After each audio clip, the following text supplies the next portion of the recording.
Good morning, and welcome to today's webinar presentation by Amanda Cahill, Turning the Tide, Building Support for a Net Zero Emissions Future in Regional Queensland. My name is John Wiseman, and I'll be your moderator for this event. Please join me to begin with in acknowledging the traditional owners of the various lands from which we are joining this webinar, and in paying my respects to their elders past, present, and emerging. This webinar is hosted by the Energy Transition Hub, the Climate and Energy College, and the Melbourne Sustainable Society Institute at the University of Melbourne. I need to let you know that this seminar is being recorded, and the recording and slides will be available on the college website in the next few days. We'd like to invite you to submit questions throughout the presentation by clicking on chat and typing your questions there. Could you please also click the raise hand button so that we can identify you easily to invite you to ask your question during the Q&A session. Dr. Amanda Cahill is the CEO of The Next Economy. She's also an adjunct lecturer at the University of Queensland, an industry fellow at the Sydney Policy Lab at the University of Sydney, and a 2020 Churchill Fellow. Amanda has spent over 2 decades working across Australia, Asia and the Pacific to create positive change on a wide range of economic development, public health, gender equality and climate adaptation issues. The first focus of her work at The Next Economy is to support communities, government, industry and others to develop a more resilient, just and regenerative economy. I'm now delighted to welcome Amanda to give her presentation. Over to you, Amanda. Great. Thanks, John. I'm hoping that everyone can hear me all right, and someone will jump in and tell me if you can't.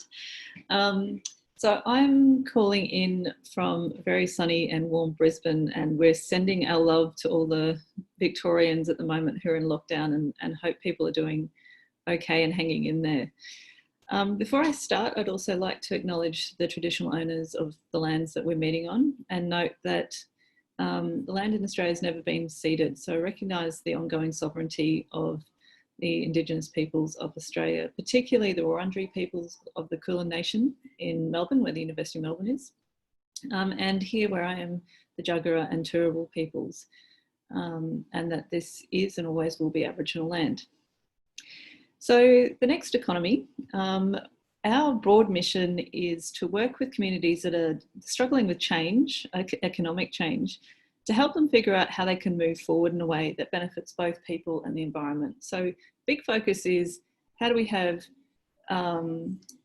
the well-being of people central, but in a way that's also protecting and nurturing the environments on which we depend. And so some of the bigger questions around what does that economy look like?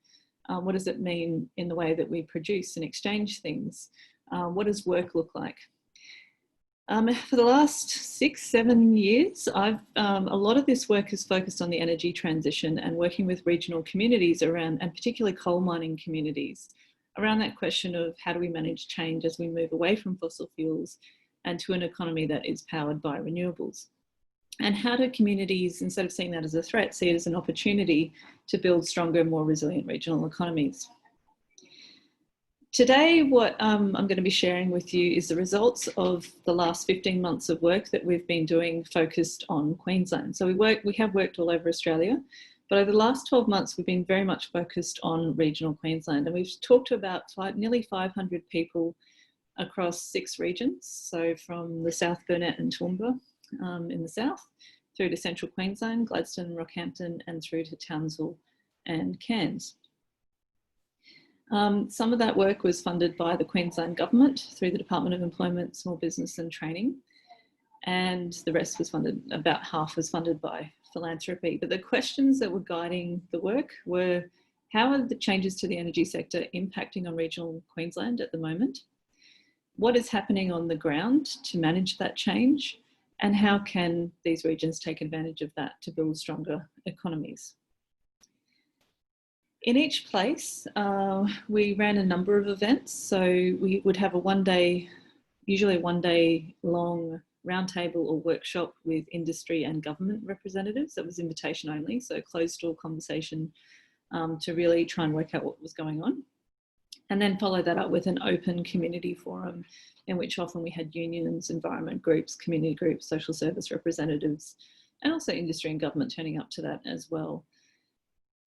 So our goals, and also I should acknowledge that in terms of the presentations, we also had the involvement of Christy Walters from the Community Power Agency, Verity Morgan-Smith from Farmers for Climate Action. We had Andre from the Centre for Appropriate Technology in Cairns talking about opportunities for renewable energy on Indigenous land. And we had Julie Lyford from the Hunter Valley and Wendy Farmer from Latrobe Valley talking about the experiences of transition in those places. So generally, the beginning of the workshop was sort of setting the scene around what's actually happening around the energy transition, bringing the figures and the data up to date so people could understand what's already going on, sharing some stories about how other regions and other sectors were taking advantage of these opportunities, but a real focus on interaction. So very short presentations up front and then getting people to talk about, well, how does that track against what we're hearing? How does that track against what's actually happening here? Are we seeing this happening here? Are there any ideas here that we want to be implementing locally? So we kind of had three goals around doing the workshops. So one is that updating the information and getting people to understand what the opportunities are. But really the emphasis was on how do we creating safe spaces for people to move beyond the kind of fear and polarisation and paralysis that we're seeing, particularly around the federal election last year around this issue, to get people talking to each other and safe enough to actually start questioning things, talk about the taboos around the energy sector, really look at what's happening locally and analyse and map out the opportunities that are already there, and then identify what else needs to happen so that they can manage these changes better and strengthen the regional economy.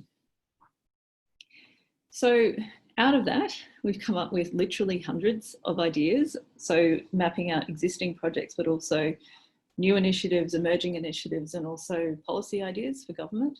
And we've written them up into a report called What Queensland Wants. It's being launched tomorrow, and you can find that on our website under the resources tab. It's interesting, a journalist asked me the other day, like, why bother writing a report? And it's interesting because most of the work that I've done has been focused very much on the engagement side of things. But when COVID hit, I decided to put a lot of time and effort into collating all of the ideas that we had gathered over the last 15 months.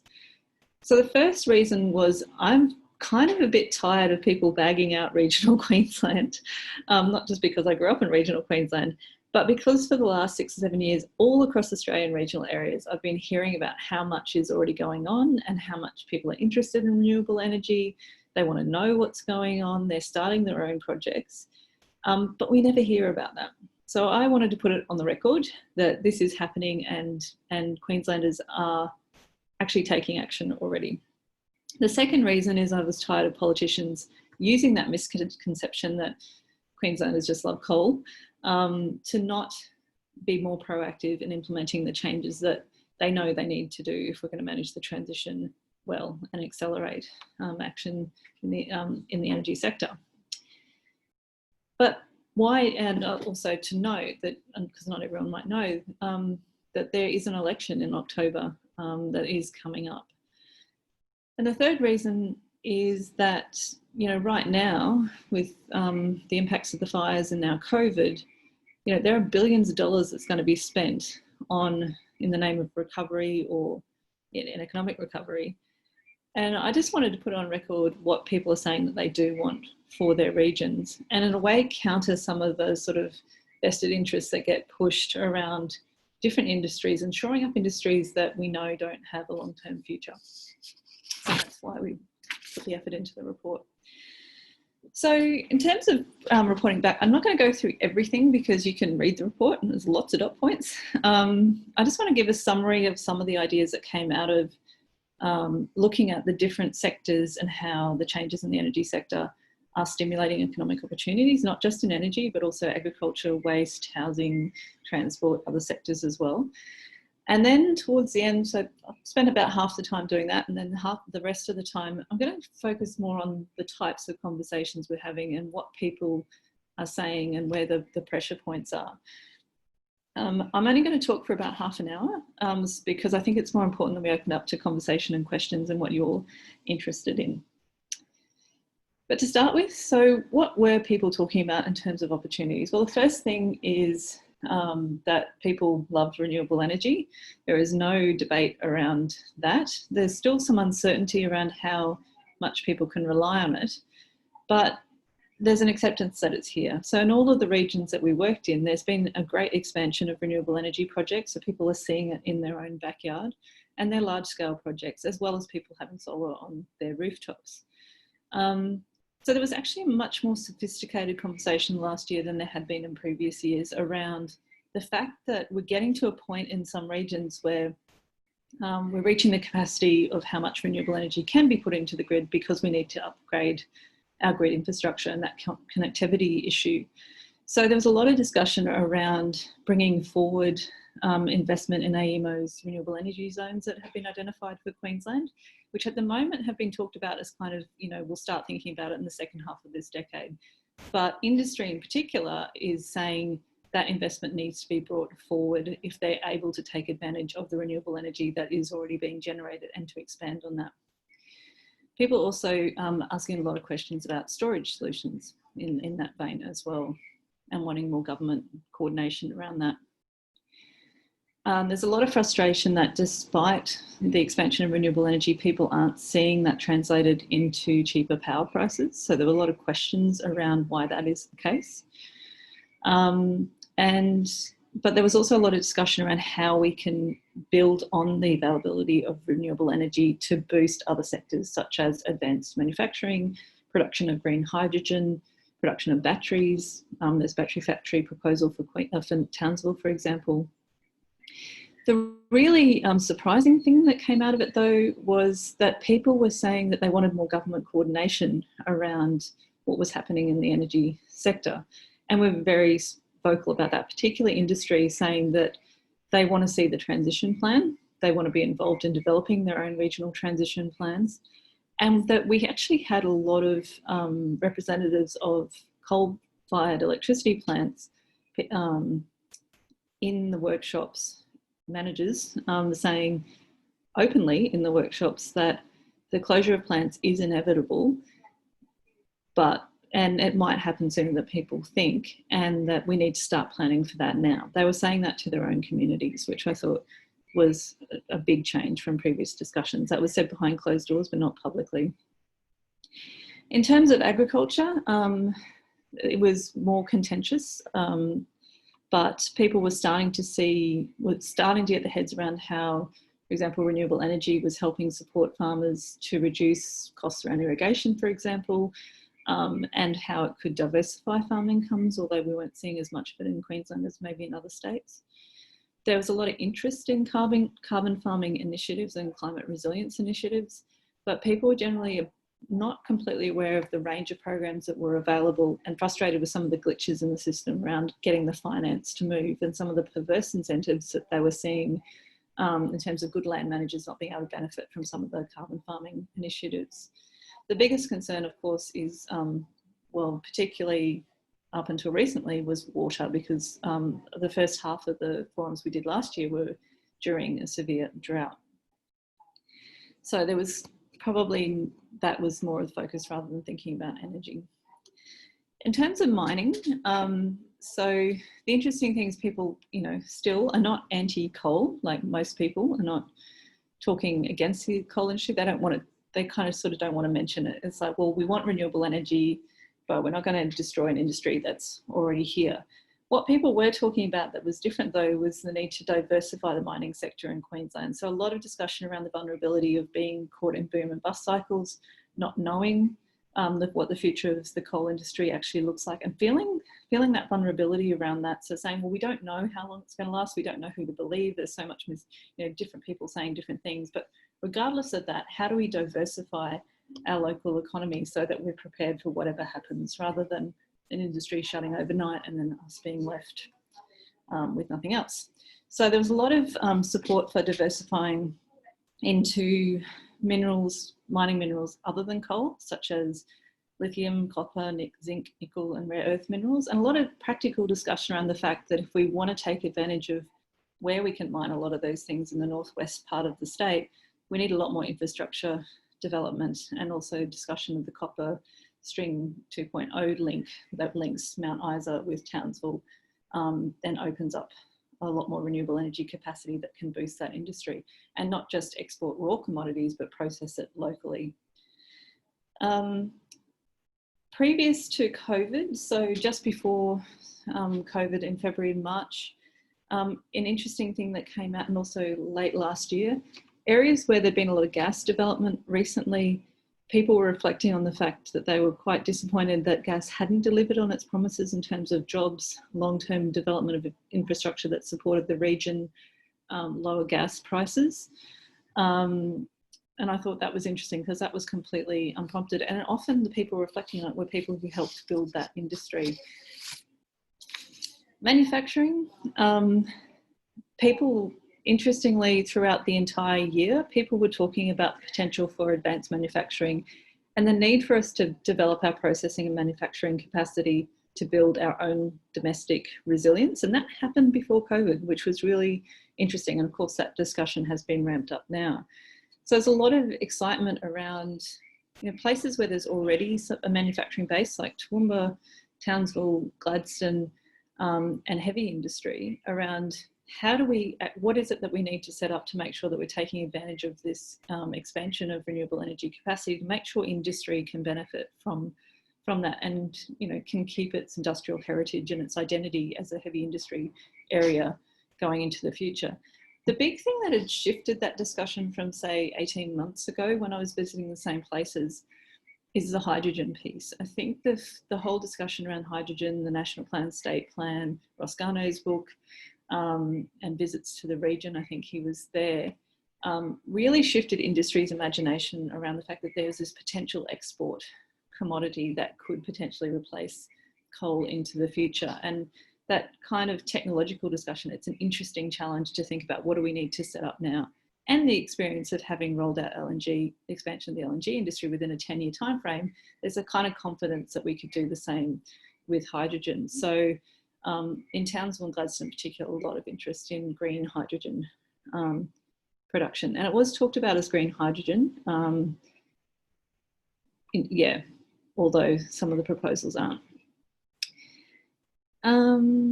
Where was I up to? Waste. Waste was another big area where there was it was undisputed support for regions seeing waste processing as an economic opportunity and really applying circular economy principles and renewable energy and recycled water to that discussion. So it's the least contentious area out of all the things that we talked about. And so people really focused in on that quite a lot.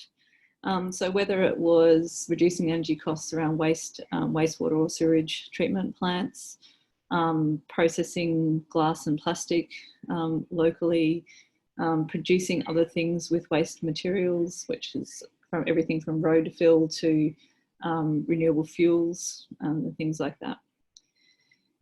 So I'm going to leave the general kind of overview there, but I do want to pull out a couple of specific regional examples that people, I guess the ones that people are really proud of talking about. In Toowoomba and South Burnett, in the sort of west of Brisbane, where there has been a high concentration of large-scale renewable energy projects, wind and solar, that were being built around the time that we were talking to them mid to late last year. There was no contention around that. There was some questions around the idea of land for renewables versus land for agriculture. And, you know, it was always interesting because it was never talked about as coal mining or gas mining versus agriculture, which has been an issue in that region. But there was discussion around, you know, the potential for exporting renewable energy into New South Wales if we can strengthen the interconnector between those states and take advantage of that. There's also a lot of focus on agriculture in those regions. So they are strong agricultural regions. So again, the idea of not just exporting agricultural commodities, but looking at opportunities to value add through food processing and potential for biofuels in the region around using biomass. Biomass was, there's been a lot of investment in biofuels in Queensland for over the last 10 years, on and off. It hasn't really taken off, and what people were talking about was the fact that there's a bit of an issue around getting enough, a concentration of enough biomass to make the industry viable. So we can talk about that more if people are interested. In Rockhampton in central Queensland, which is the heart of metallurgical coal mining, but also the heart of some very large scale renewable energy projects. Again, the focus was very much on agriculture. It is, as people know about Rocky, it's used to be known as the beef capital of Australia. So again, interestingly, it's an area where there's a concentration of high protein crops being produced at the moment as meat alternatives. Also, the Meat and Livestock Association has a carbon neutral target by 2030. So there's discussion about, and pride about, the fact that farmers were already on it and coming up with their own solutions. And just so people know, tomorrow apparently there's an announcement by the National Farmers Federation that they're declared that they're going to carbon neutral by 2050. So there was kind of discussion of farming moving, but there was also a contradictory thing in terms of identity that came up. And there was some of the loudest voices in defence of the coal industry were farmers, which I thought was interesting. Rockhampton was also the place where there was the strongest push for transition planning and a real concern about the future of fossil fuel workers and wanting to make sure that we have the workforce planning in place to support the future of the industry. And a really good discussion around the need for regional universities and TAFE to be leading that discussion in conjunction with industry, and wanting to get government to be thinking much more long-term about skills that are being developed and making sure we've got the right mix of skills in the pipeline. This is not just construction jobs. So they were talking about smart tech and digital technology for energy demand and energy efficiency and trades that were needed. So people thinking quite interestingly, and how do you actually make sure that workers can move between different industries? So they're not just, we don't just have a lot of construction or electricians working on constructing renewable energy, but that they're doing trades where they can also then move into some of the bigger and heavy industry players in Gladstone, so cement, explosives, aluminium smelter. So actually looking at more rounded kind of skill sets rather than trades for a very specific purpose. In Gladstone and Townsville, as I said before, they're much more industrial focused. So again, a lot of sophisticated discussion around the need for expanding transmission capacity in the renewable energy zones and accelerating investment in AEMO's plans around the North Queensland renewable energy zone and Central Queensland. A lot of excitement about hydrogen and ammonia, but also green metals and actually the future of existing metals producers. So there's Sun Metals up there that is processing zinc as a zinc refinery. They've also got a proposal now around hydrogen production, but also keeping the copper refinery in Townsville competitive globally by actually being able to take advantage of renewable energy. There's a battery factory proposal. There's also an eco-industrial precinct that's being built with the aim that it is fully powered by renewable energy and batteries, and they're doing circular waste processing as well. So there's a lot of pride in wanting to talk about that, and then a lot of bigger planning around things like questions around transport and bringing together transport, energy and water, that's being led by council primarily. In Cairns, we only had the conversation in Cairns 2 weeks ago. So the discussion was very much focused on, they've got a lot of renewable energy. Again, they were one of the areas saying that they don't see how they're necessarily benefiting from that renewable energy, or they don't have a problem with it. Their focus was much more on tourism and really not just the recovery of the tourism industry, but actually defining themselves as building on their green brand because of the reef and the rainforest there. So there's a group actually talking about developing the first carbon neutral tourism packages, for example. So quite a lot of optimism. It's also a place where the state government is funding a smart energy training hub, and they're working with JCU around thinking through the future of digital needs around the Internet of Things and sensors and that kind of thing as well. So that's kind of the ideas that came out of it. But in terms of how people are talking about it and what they emphasised moving forward, I mean, I want to emphasise that at the beginning of the conversation, at the beginning of the day, that most people were quite tentative and quiet and hesitant to talk. And it was only, I think, by presenting, actually presenting the graphs around the expansion of renewable energy, the announcements that we tend to hear around what's happening in the markets and some of the big players talking about getting to going carbon neutral by 2050, grounding the conversation in that gave people permission to start asking questions and engaging with that, and then talking about, being able to share, well, why are you saying that when I have heard this? But I found a lot less resistance than I had in the past. Like, people know the change is here. Their anger would come up very quickly around the kind of, well, if this is all happening, why is it so messy? And this real demand for government to be able to support transition planning for the region that they didn't want to miss out. They could hear and see that things were moving, but they couldn't see how they were going to benefit from it, and they wanted to see the plan around that. And they wanted to be that plan to be locally led. So they wanted industry and government and local universities to come together and council to come together and figure that out, with the support of state and federal government around some of the bigger things that they can't do locally. So large-scale infrastructure investment, for example, regulation around workforce and health and safety, and that kind of thing. We've already talked about. So there was a discussion. So it was very clear that people had moved on from debating climate change to getting on with business. And this really came through in one of the workshops where really early on, won't say where it is, but quite a conservative place where people don't tend to talk about climate change. I did my intro presentation on what the workshop was about, and straight away somebody, a young professional attached to the regional university, said, well, yeah, so this is about climate change, yeah? We should be talking about climate change. And I was like, no, we're not talking about climate change in this workshop. The focus is on the economic opportunities in changes to the energy sector. And then somebody's like, oh, climate change, yes, well, my geologist friend, who's a professor at the university, they've got evidence to say that climate's changing. And so it automatically started turning into this argument in the room. And I offered, it's like, well, I'm happy to give you facts around climate change, but, I'm more interested in the economics of this.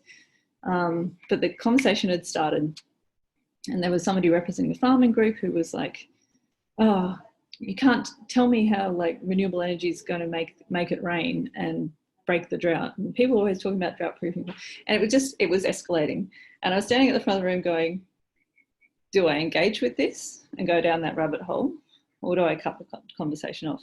So I just took a deep breath and waited. And what happened was it was actually a senior manager of a local coal-fired plant who stepped in and said, you know what, people, it doesn't matter what you believe, business is moving, the change is here, the graphs that you just saw are real, and if we don't take advantage of this, we're going to be left behind.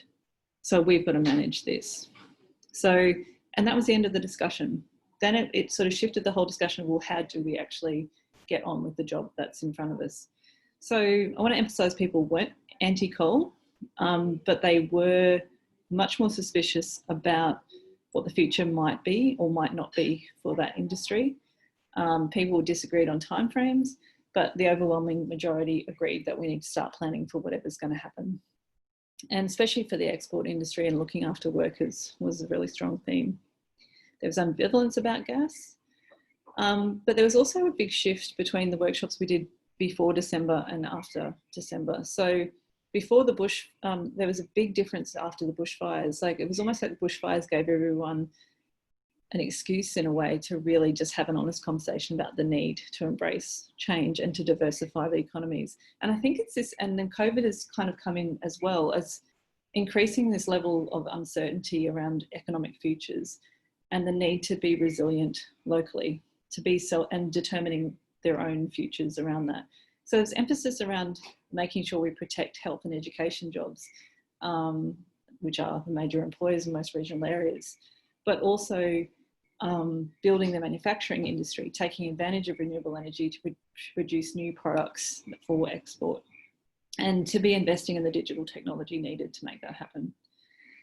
The other interesting point that came through in every single workshop, and I found this fascinating, was there would end up being a really interesting discussion about government and the role of government versus industry and democracy. Like, people are so annoyed and frustrated and angry that this has become a political issue, that they don't know who to trust anymore, that they feel like they're being played.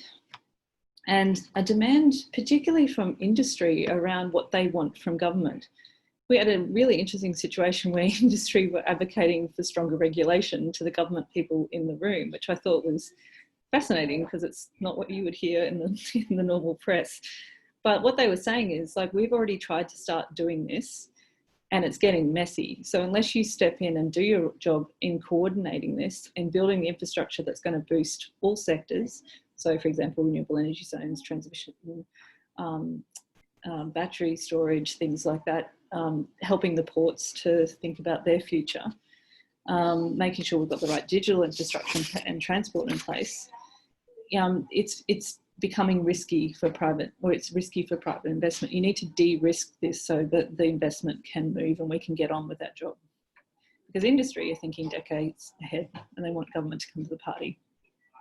Also, in taking responsibility for workforce development, research and development, developing supply chains and markets, funding early stage feasibility studies. So there was quite a long list to push back on government and saying, you've been vacant in this space and it's time to step up. So people are getting impatient. They want to see the plan. They want coordinated action.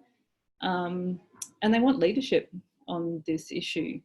People know what they want. They can already see the potential in terms of what's already happening. And they're hearing about exciting opportunities, but they're not sure that they're going to be able to capitalise on it. And while most of the forums were held before COVID, there was only 2 that we did after COVID lockdown started.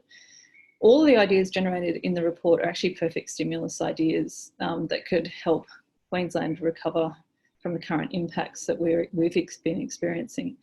So it's a chance to build the infrastructure, the systems and the industries that will support regions for decades to come. The bushfires and COVID have been an extra wake-up call around how we build resilience at a local level. But really, this is the time we're seeing, there's kind of a war and ideas that are going on in terms of whether or not it's safer to back in and invest in what people already know versus the potential to use the disruption to be brave and invest in the really big things that we need. They're going to set us up for decades to come. And on that note, I'm going to leave it there and open it up to questions. Thank you. Thank you, Amanda. That's great. We've got lots of questions and about 25 minutes or so we'll see if we can get through lots. The first question, in fact, the first 2 questions are about metallurgical and thermal coal. So I'll ask Bruce Patrick first, and then I think David Lansley has a follow-up question as well. But the first question's from Bruce Patrick, and could everyone perhaps just briefly introduce themselves and say where they're from, if that's possible when they start asking their question. Bruce, over to you. Thank you, John. Good morning, Amanda. Bruce Patrick, I'm from near the Gympie region. Oh, yeah. But I'm a coal person from my mining days. It just sounds like there's a bit of lumping together thermal and metallurgical coals in this, and obviously they're quite different things. People might want to see the back of the thermal industry, but clearly the metallurgical industry is a different beast. And I'm just, as a geologist, it's a bit concerning that they get all lumped together and dealt with in the same way. How do people distinguishing the two? Generally, in community conversations, not so much, which I found interesting. I expected that to come up a bit more. There was one person who came from a resources background, who's an engineer, who said really recently, he was like, well, thermal coal's dead. Metallurgical coal, yeah, we've got a future. But the interesting thing is, like, there was discussion about zero emissions steel and zero emissions aluminium that's being produced in other countries now, and a real fear about the future of particularly the aluminium smelter in Gladstone, not just from Gladstone people, but across the state. If they can't work out how to shift, then they're not going to be competitive anymore. And discussion around that. I guess people get excited about the technology questions around how long are we going to need metallurgical coal for if other countries are now coming up with options for zero emission steel. So it's not so much that that discussion came out, it was like, we just don't trust the future of anything anymore and we don't know who to believe. So how do we diversify to create resilience was more of the question, whether the industry's here for decades to come, or it could, or not, we need to prepare for whatever happens. But I would have thought that you do need to distinguish those two products, because clearly one's going to go earlier than the others. I understand the moves in steel production technology.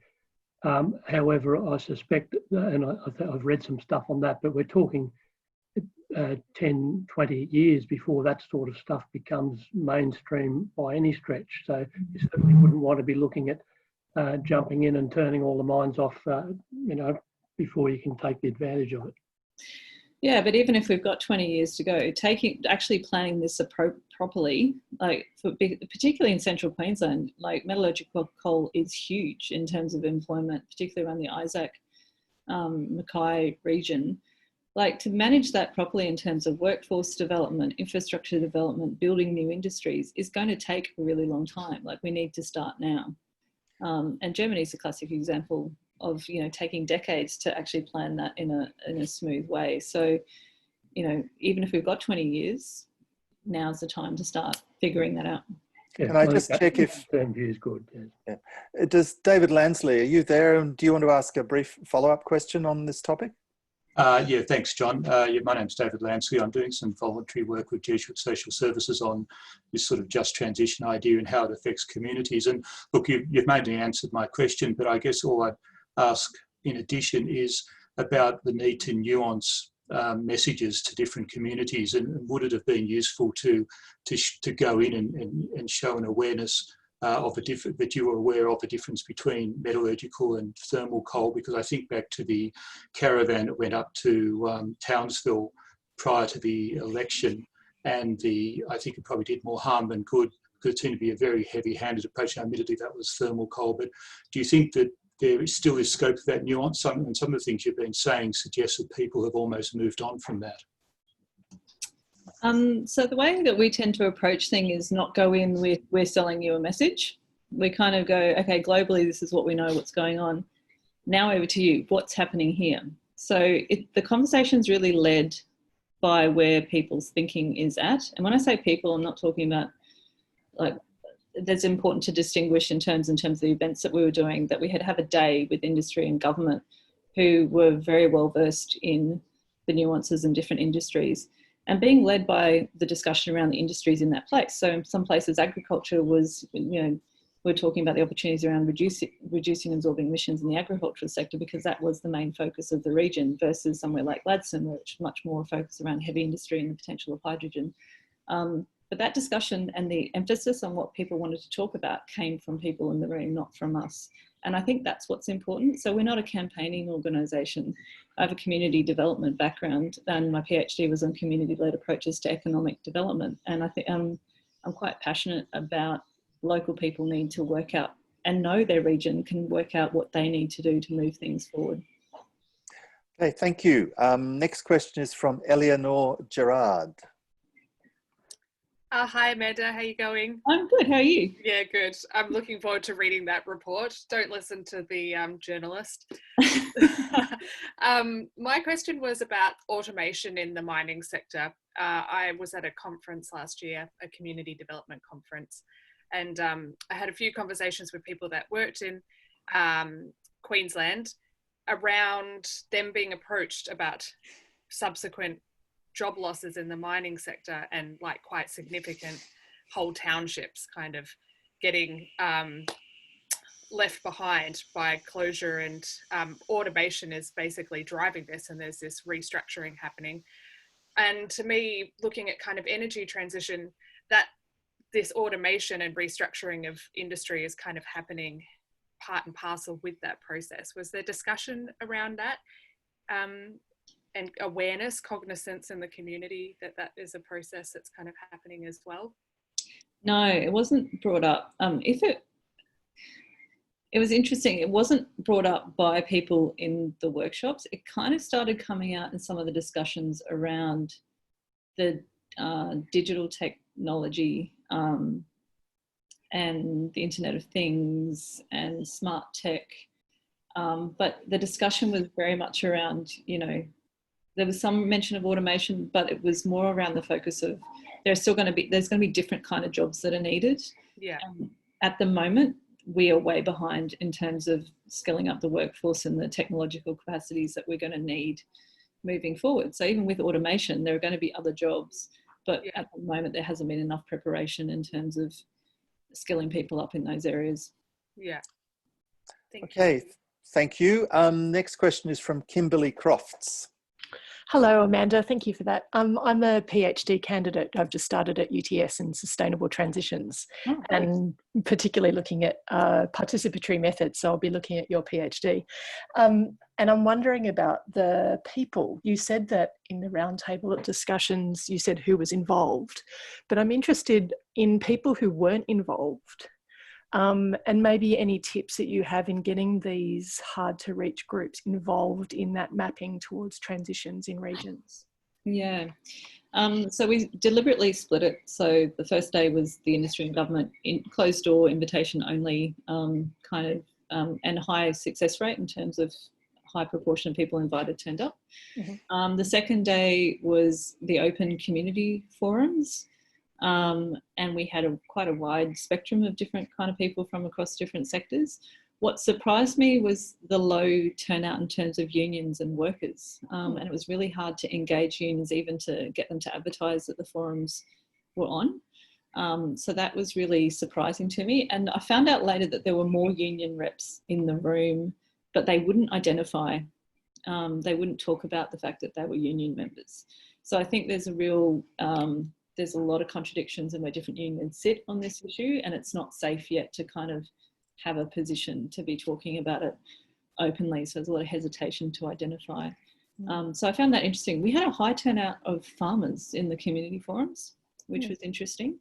And a lot of turnout from, if there was a regional university, a lot of people working in the engineering department, or so there wasn't as heavy a proportion of people from green groups or sustainability. I thought the community forum would be all your green groups turning up, but actually there was a lot of people from small business, and those other sectors that I mentioned. Great, thank you. Okay, so the next question from Bruce Misson, I think, returns us to this discussion about the link with the climate change conversation that you've touched on. But Bruce, would you like to ask a bit more about that? Yeah, thanks, John. Thanks, Amanda. So my question is basically, is there a general understanding of the sorts of impacts that climate change is going to have on the communities and industries that are in the areas that you were talking to? And is there a basic understanding of how that's linked to greenhouse gases and why we might be doing things like building renewable energy capacity?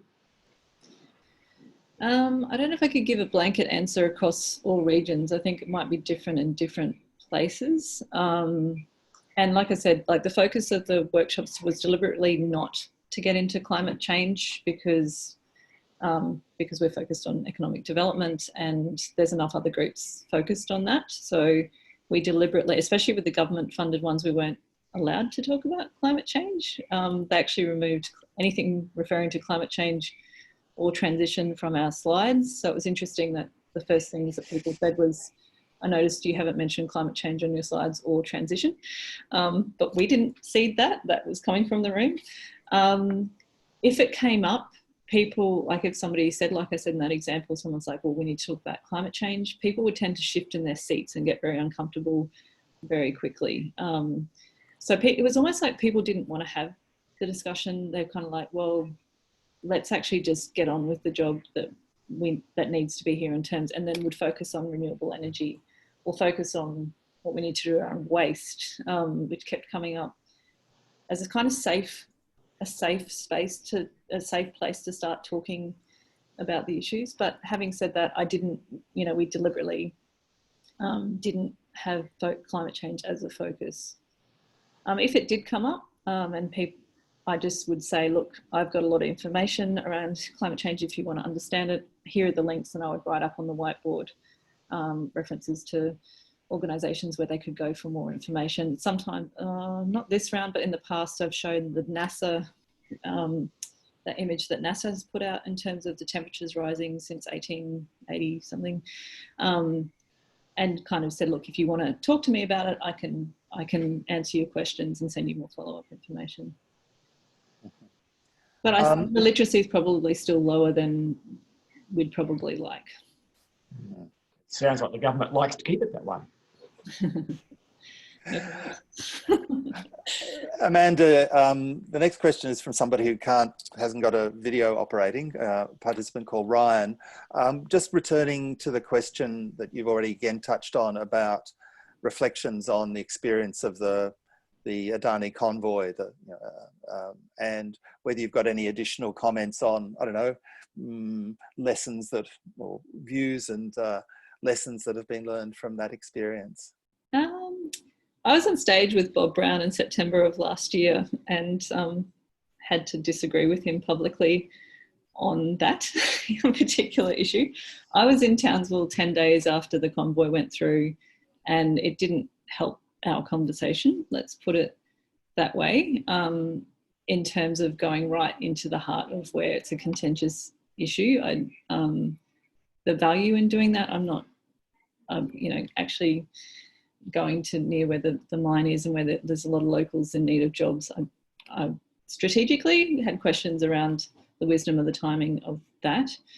Having said that though, my position has always been that we need really strong voices that are the no, that are really pointing out what we need to stop and to push the envelope on that and be really clear on it. And that makes my job easier in terms of then going, well, whatever happens, we actually need to talk about your community and the economic future of this community moving forward. So those initiatives actually kind of help me to have the conversation, because we're a safer middle of the road place that people can then move to. But going to that particular place at that particular time, I didn't think that was probably the most strategic move. Yeah. So thanks, Amanda. You're covering a lot of ground here, but we've probably got about another half a dozen questions, if that's all right, and then we'll aim to finish up at 12-ish. Simon Kerr, I think, is the next person to ask a question. Hi, Amanda. Good to see you. A very simple question, really. I'm wondering if you can unpack this proposed hydrogen future a little bit, because I do hear contested views around some of the technical parts of it. Some experts who argue that it's not really going to be the economic future that we need. Obviously, Garnow is keen. So just what's your take? I'm not an expert in hydrogen. There are people in the college that can talk a lot more to that. In terms of, I think the interesting thing was that hydrogen has opened up a space where particularly industry people and more conservative people can talk about alternative energy futures now. I think it's engaged people's imagination. That appeals to a certain demographic, gender and age group that wants a technological solution to this. So the fact that that's engaged people around what would we need to do to take advantage of this is useful in shifting the politics and the discussion publicly. In terms of what I'm worried about is, the potential is around export. So the discussions that are happening with Japan and South Korea and places like Germany, where they're going to reach a limit in terms of how much renewable energy can deliver, especially around manufacturing. They're going to need hydrogen as a fuel, or in some of the transport needs as well. So seeing as an export opportunity, and if it's green hydrogen, I think is really exciting and that's what the ports authorities are talking about in terms of the infrastructure development. I worry if people are talking about it as a fuel for Australia when we've got so much renewable energy that we can be developing up. I'm also worried that a lot of the proposals, the trials, are using coal to produce hydrogen. So I think there's a lot more nuanced discussion we need to be having about hydrogen. Hydrogen for what, and how are we producing it, and what are we setting up, and what are we investing in for the future. So yeah, but there's other people with a lot more technical expertise who can talk to that. That's great, thank you. Jeremy Evans is the next question. Hello, Amanda. Hi. Wonderful talk. Thank you. And I'm sorry that my question is in on that political aspect. And I know your conversations were well before the coming state election. But in some of the discussion after your talk, the word government has been used. And I'm very interested in the difference between the two levels of government, if not the third. Mm-hmm.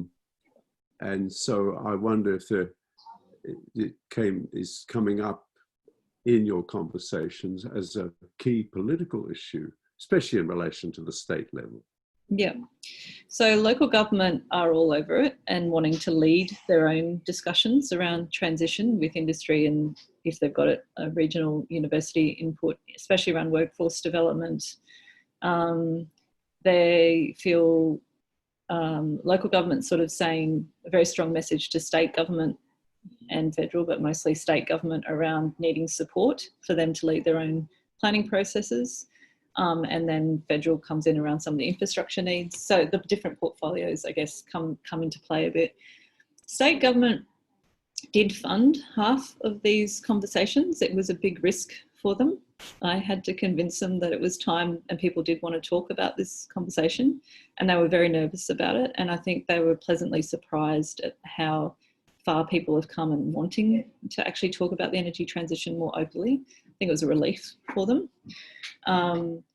And when COVID hit, one of the reasons I wrote this report was when lockdown happened, I literally just cold emailed the political advisors of the different ministers and chiefs of staff and said, hey, we've been doing these regional consultations. We've got a whole lot of economic stimulus ideas that actually fit with your 2030 50% renewable energy target and 2050 net zero emissions target, if you're interested. And I had the chief of staff of the Premier text me within 5 minutes of that email saying, what have you got? So there was a lot of initial interest around how these ideas could be used with stimulus, and I've had discussions with a range of departments around it. I don't know where they're at now, because that was a couple of months ago. The actual public release of the report, I gave them the report privately and then said we will release it publicly. I'm not getting a response now, which I think is interesting. I don't know what's happening there, whether they just go, yeah, we know what you're going to have to say, or they're feeling confident with, the COVID response, and they're riding a high with the election because they've taken a strong stance on border closures. I'm not sure what's happening at the moment. But the LNP, interesting, the LNP is coming out with some really strong statements in support of renewable energy, which could shift the discussion. Mm-hmm. Very interesting answer, thanks. Next question, Amy Hoover. Hi, Amanda. Hi. I was just wondering, this kind of follows on from Jeremy's question. I was wondering what we need to do to be getting past the tentativeness communities have towards a transition. But then, as Jeremy was saying, I guess similarly, like tentativeness that governments could have too. Yeah. So I didn't quite catch all of that. So there's tentativeness at the community level, but how do we tackle the tentativeness at a political level? Is that at the community level and at the political level? Yeah. Well, I think the discussions we have, having that closed door discussion, having it fact-based, and talking about what people want for their specific region. I think the key thing, there's two key things that were the turning point in the discussion.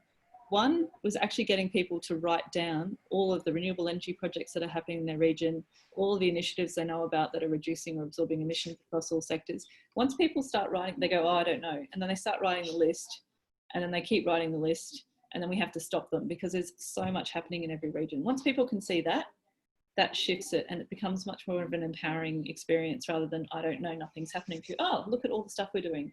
Then people are really proud to keep that conversation going.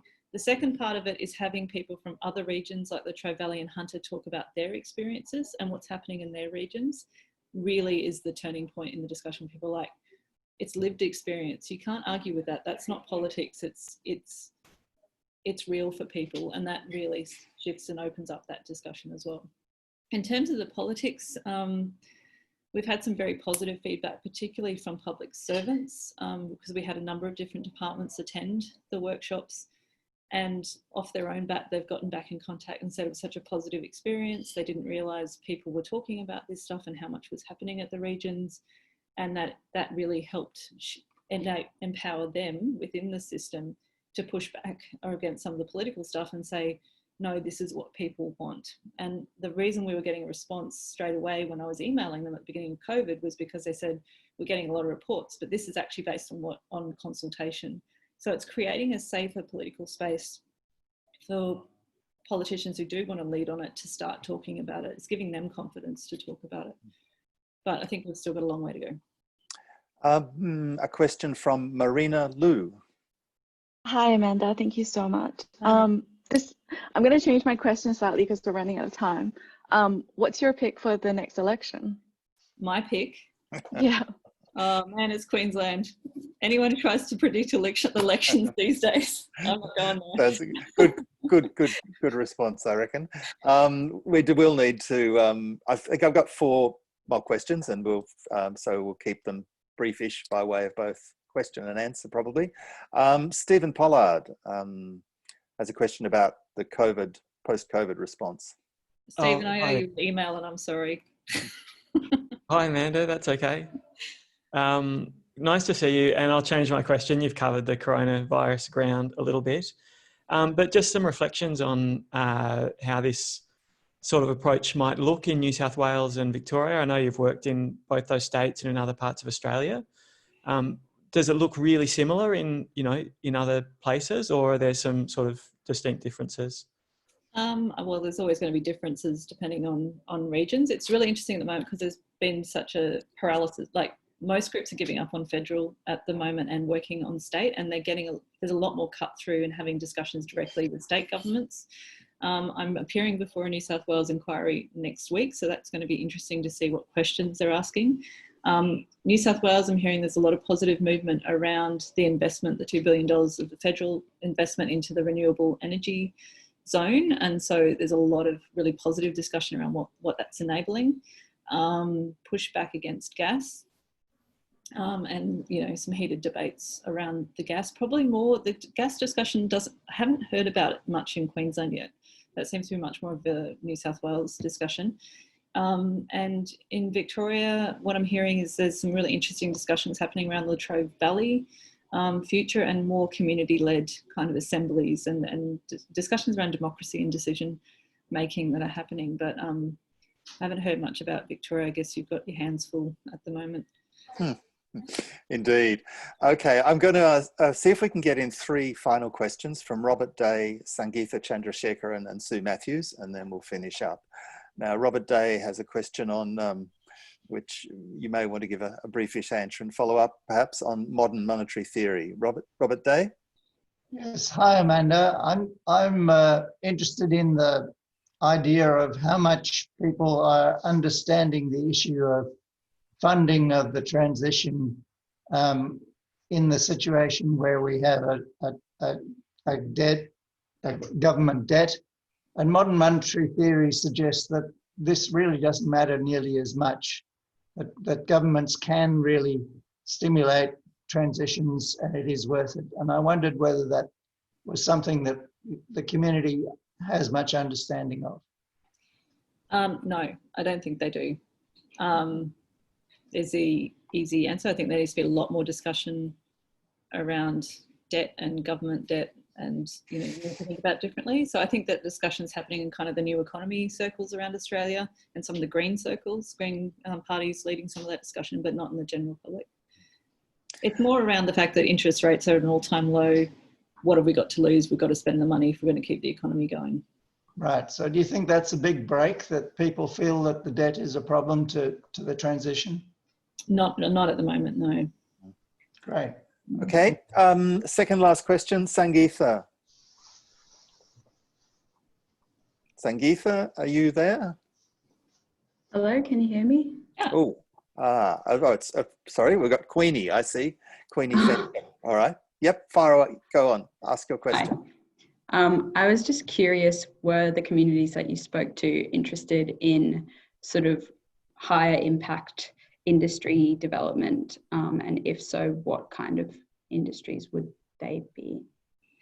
Probably best to refer you to the report, because there's a long list of very specific ideas in there, and it was different in different places. So, okay, great, thank you. So it looks like Sangeetha might have had to leave us. So I'm going to ask the last question is from Sue Matthews. Sue?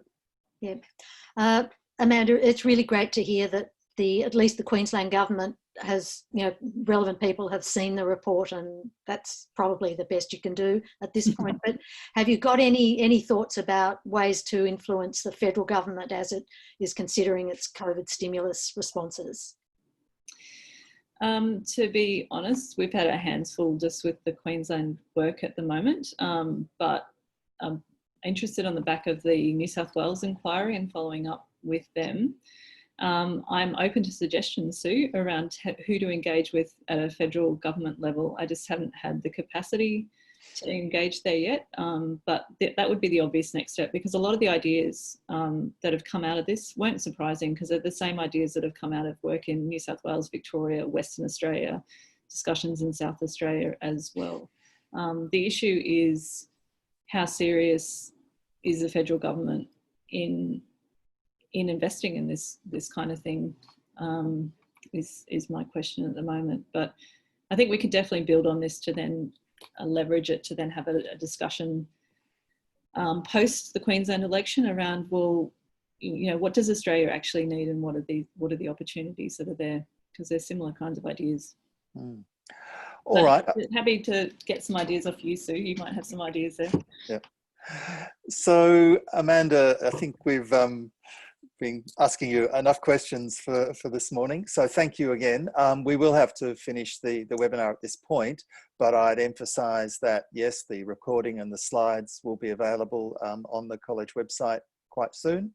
And of course, do make sure that you've registered with the Energy Hub, the Climate and Energy College, and the Melbourne Sustainable Society Institute if you'd like to be notified of future seminars and webinars.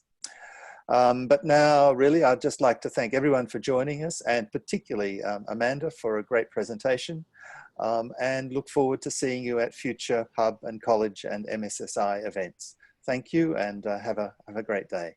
Goodbye. Thanks, John.